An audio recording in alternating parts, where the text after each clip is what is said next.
So we're going to go through some graphing questions today. These are, you're definitely going to get these in every yearly exam from year 11 to 12 onwards. And we're also going to do some analysis on these types of graphs. We've also got some quadratics, exponential, absolute value, and we've got hyperbolic graphs as well. So we're going to look at each of those. We're going to state whether they're functions, and we're also going to we're also going to figure out how to find the domain and ranges from the graph that we have made, or from the equation itself. Okay. So I'm going to go through this first graph here. So we're going to look at x squared plus 9y squared is equal to 9. So what I'm going to do is for all these graphs, I'm going to use the online graphing software called Desmos. And I'm sort of going to tell you, figure out how you can solve these yourself as well. Okay. So basically, if you look at x squared plus y squared equals 9, that is, when you have something in that format, that is a circle. Okay. So I'm just going to draw that up for you now. X squared plus y squared is equal to 9. Okay, so this is a circle graph, and what this 9 stands for is you gotta think of this as a square number, right? So 9 is 3 squared. So essentially, your radius is going to be 3. So basically, you're just drawing a circle with center 0, 0, right? Because there's no sort of change in the x and y squared. So the center is 0, 0 with the radius of 3. Okay? Say if instead we had something like x plus 1 squared, something like that, then, as you can see, this shifts your center to the, center was here.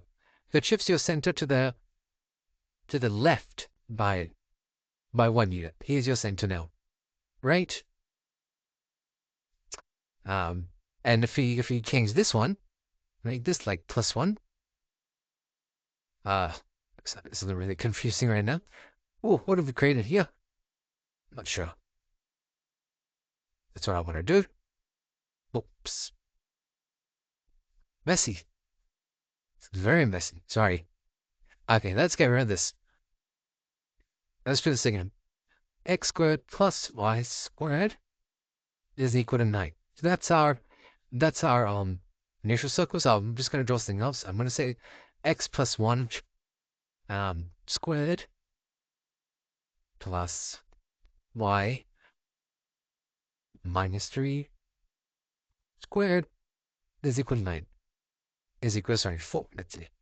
So you can see this. What these things do is they change the center of your graph. So this is changing your center of the graph. It's going to the left by 1 unit, and then it's going up 3 units. So your center is now at -1 and 3. Sorry, negative. Yeah. Where's the center of this graph?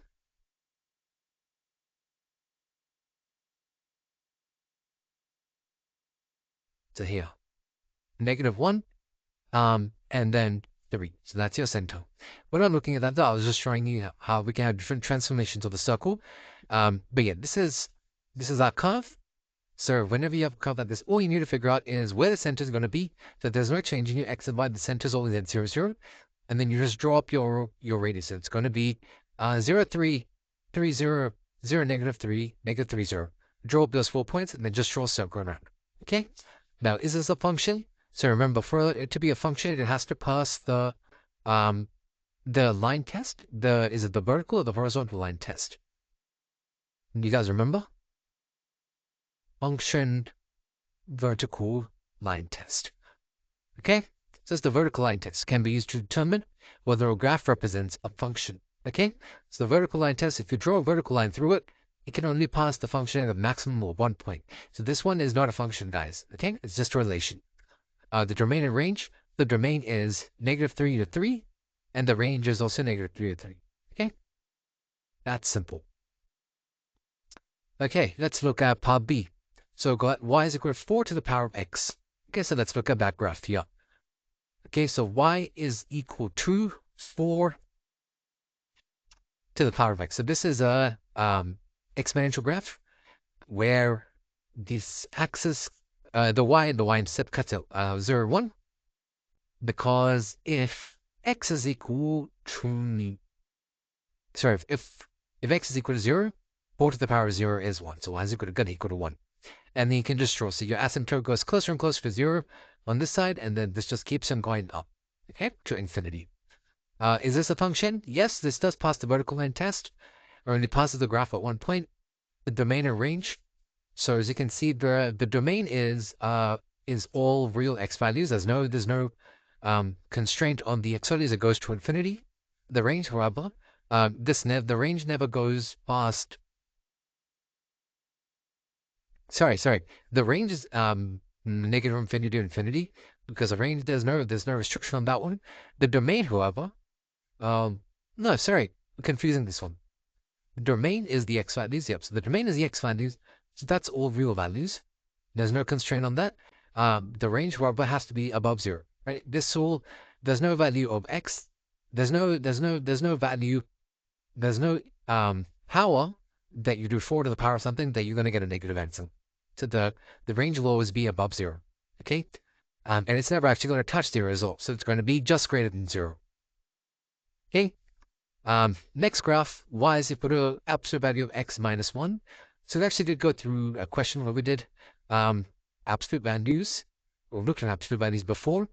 This is again, we know the absolute value of x is just like this. It's just a v with the sort of pointy end at 0, 0. X minus 1, that's just going to move the graph to the right by 1 unit. Okay? So if we just complete that graph, that's just going to move the graph to the right by 1 unit. Okay, as you can see, same graph, just our point of intersect at the x-axis is now at 1 instead of 0. It's just shifted the graph to the right by 1 unit. Okay, this is also a function. It only shifts. If you look at the vertical line test, it passes that one, and the domain and range. The domain is again all real values, and the range again has to be greater than or equal to 0. Okay. And then the last graph is our hyperbola here. So y is equal to 1 over x plus 1. So let's look at that one. Y is equal to 1 over x plus 1. Okay. So again, this is we know hyperbola looks like this, right? Basically, why it looks like that is because x can't equal 0, right? And because x can't equal 0, y can never equal 0 as well. Because if you had x equals 0, you can't divide something by 0. It's going to be sort of a it's a math error. That's what it's called. So these becomes asymptotes. So y is equal to 1 over x plus 1. That becomes the same thing, but now asymptote becomes negative 1. Because if x is equal to negative 1, then the denominator is going to be equal to 0, and that sort of messes it up. Okay? So again, that's what the graph looks like. Is this a function? Yes, it is. Because if you look at the graph, if you point a line down here, it's still actually passing the vertical line test. Just. The domain is basically all x values except negative 1. Right? It can be anything except negative 1. So the domain is all x values, all real values except negative 1. And the range is going to be anything except 0, right? It can't equal 0. The range will never be 0. So it's going to be 1, anything greater than or equal to 0. Then answer anything greater than 0 or less than 0. Just can't equal 0. Okay?